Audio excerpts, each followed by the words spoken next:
Buen día, mi nombre es Alejandro Ituarte, soy estudiante de bioingeniería de UABC y esta presentación hablaré sobre la mecánica de fluidos y sus propiedades.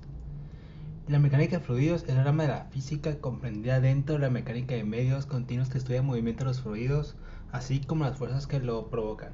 Se denomina fluido a la materia compuesta por moléculas atraídas entre sí débilmente, de manera que no pueden mantener una forma determinada, sino que aquella es la del recipiente en donde está contenida. Los fluidos fluyen porque la fuerza mantiene juntas sus partículas es lo suficientemente fuerte para conservarlas juntas, pero no para mantener cierta rigidez o mantener memoria de forma.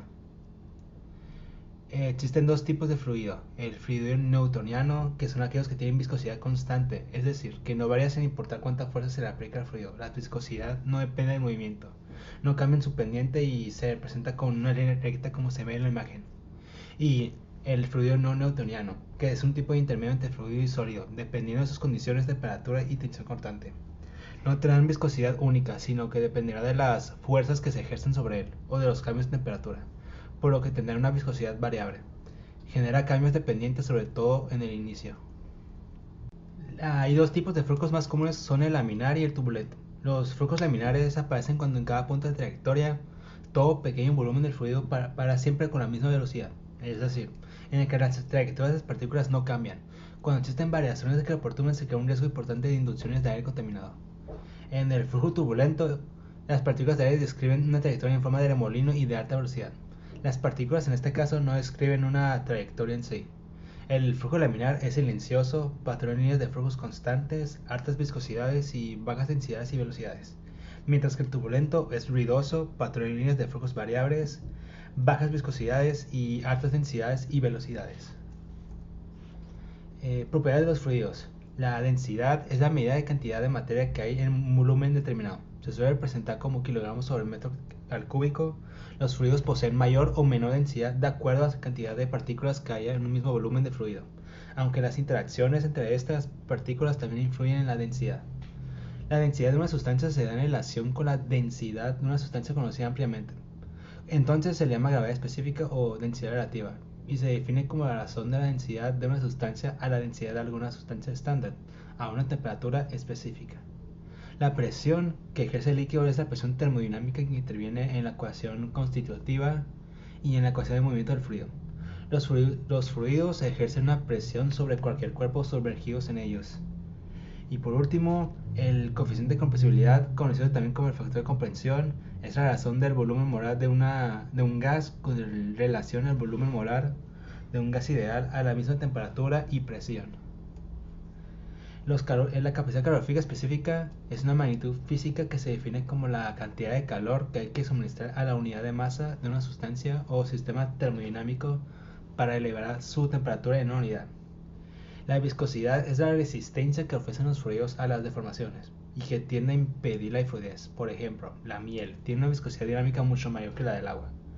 Y la tensión superficial es la energía que se necesita para aumentar la superficie de un fluido líquido por unidad de área. Es decir, que el fluido se resista a aumentar su superficie. Esta propiedad es la que permite a algunos insectos caminar sobre el agua. Ahora veremos los modelos matemáticos que involucran la mecánica de fluidos. La ecuación de Bernoulli. El ámbito de esta aplicación es de los fluidos ideales, es decir, los fluidos sin viscosidad. Además de la hipótesis de incompresibilidad y de flujo estacionario, consideramos un tubo de fluido para transportar una determinada cantidad de fluido de volumen de velocidad desde la zona 1 hasta la zona 2, al realizar un trabajo definido. En ausencia de rozamiento, este trabajo debe transformarse en un aumento de energía mecánica de fluido, en lo que densidad del fluido. El principio de conservación de la energía comporta que dt igual a dEm. Si se reordenan los términos y se elimina el dV, queda la ecuación de Bernoulli, como la vemos en la imagen, donde el valor de la constante es el mismo para todos los puntos de un mismo tubo de corriente. Según la ecuación anterior, el flujo de un fluido ideal mantiene constante la energía por unidad de volumen. La ecuación de Bernoulli define un entorno muy útil pero limitado, sin viscosidad. Sin embargo, en los sistemas reales los rozamientos no son despreciables. El análisis más simple del flujo de un fluido empieza considerando el caso laminar, sobre todo el estudiar el flujo en conductos y tuberías cilíndricas y las venas humanas. Aquí es donde entra en acción la ley de Poiseuille. Esta es importante porque nos permite saber cómo es la velocidad de un fluido que se mueve de forma laminar por un tubo y relacionar el caudal que circula por un tubo con la diferencia de presión que lo origina y con las características físicas del fluido y las características geométricas del tubo. En esta ecuación se consta que la velocidad máxima se alcanza cuando R igual a 0, es decir, en el centro del tubo, mientras que la velocidad mínima es de los bordes del tubo cuando R minúsculo igual a R mayúsculo. Esta es la ley relaciona la causa, la diferencia de presiones con el caudal. La constante presional depende del fluido a través de la viscosidad y de las características del conducto como son su radio y la longitud. El número de Reynolds es un número dimensional utilizado para determinar si un fluido fluye con un flujo laminar o turbulento. Sirve para caracterizar la transición de flujo laminar a flujo turbulento en todo el tubo. Los valores de este número de Reynolds que caracterizan regímenes diferentes de movimiento del sólido en el fluido son distintos de los del flujo de un tubo. También resulta útil cuando al momento de analizar el movimiento de los cuerpos en los fluidos. Cuando un fluido circula por un tubo se puede predecir si el flujo será laminar o turbulento, según el valor que toma la magnitud, sin dimensiones. En el caso de un tubo de sección circular, siendo P la densidad del fluido, V la velocidad y N la viscosidad y R la radio del tubo. Sale esta fórmula. La fuerza de arrastre. Cuando un sólido se mueve en el seno de un fluido, sufre una resistencia llamada fuerza de arrastre. La naturaleza de esta fuerza es distinta dependiendo de la velocidad y de la forma del sólido. Para velocidades pequeñas y formas suaves del sólido, tomando un sistema de referencia en el que estén en reposo, el flujo del fluido es laminar alrededor del objeto y la fuerza de arrastre es proporcional a la velocidad. La fuerza de arrastre se debe al rozamiento entre las capas del fluido próximos al objeto, y estas condiciones es proporcional a la velocidad V del sólido, a la longitud característica 1 y al coeficiente de viscosidad del fluido. Aquí podemos ver la fórmula. La ecuación de continuidad es el resultado de aplicar el principio de conservación de la masa al flujo de un fluido.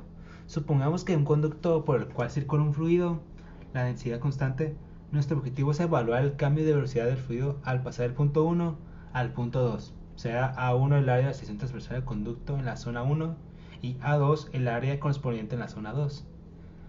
En el caso que el conducto se divide en varias ramificaciones, A2 es la suma de áreas de las secciones transversales de cada una de las ramificaciones.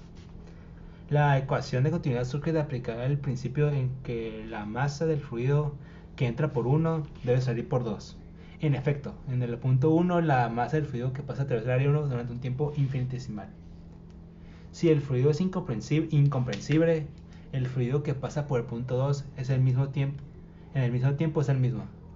La igualdad de ambas ecuaciones nos lleva a la ecuación que el producto AB correspondiente al caudal del fluido que circula por el tubo. Por lo tanto, la ecuación equivale a la constancia del caudal. Algunos instrumentos de medición que permiten monitorear el funcionamiento tanto en dispositivos médicos como de elementos y máquinas en los procesos industriales son los siguientes. El tubo de Venturi es un dispositivo inicialmente diseñado para medir la velocidad de un fluido aprovechado por el efecto Venturi, conociendo la velocidad antes del estrechamiento y midiendo la diferencia de presiones. Se halla fácilmente la velocidad en el punto del programa. En otros casos se utiliza este efecto para acelerar la velocidad de un fluido obligándole a atravesar un tubo estrecho con el extremo de forma de cono. Estos modelos se utilizan en numerosos dispositivos en los que la velocidad de un fluido es importante y constituyen la base de aparatos como el carburador. Tenemos el rotámetro, que es un instrumento de medición que determina el caudal de los líquidos y gases que trabajen con un salto de presión constante. Este instrumento es de forma cilíndrica y de área variable y presenta en su interior un flotador. La medición de este se basa en la capacidad que tiene el flujo de un fluido para desplazar vertical dicho elemento sensible y así incrementa su área de paso, alcanzando una altura directamente proporcional al flujo. Sus aplicaciones claves pueden ser la medición básica de flujo, analizadores de procesos, flujo de alta presión en plataformas petroleras o inyección química. El tubo de Pitot se utiliza para calcular la presión total, también denominada la presión de estancamiento, presión remanente o presión de remanso. Se utiliza mucho para medir la velocidad del viento en aparatos aéreos y para cuantificar las velocidades de aire y gases en aplicaciones industriales. Esta mide la velocidad en un punto dado en la corriente de flujo, no a la media de la velocidad del viento. Por último tenemos el medidor de orificio.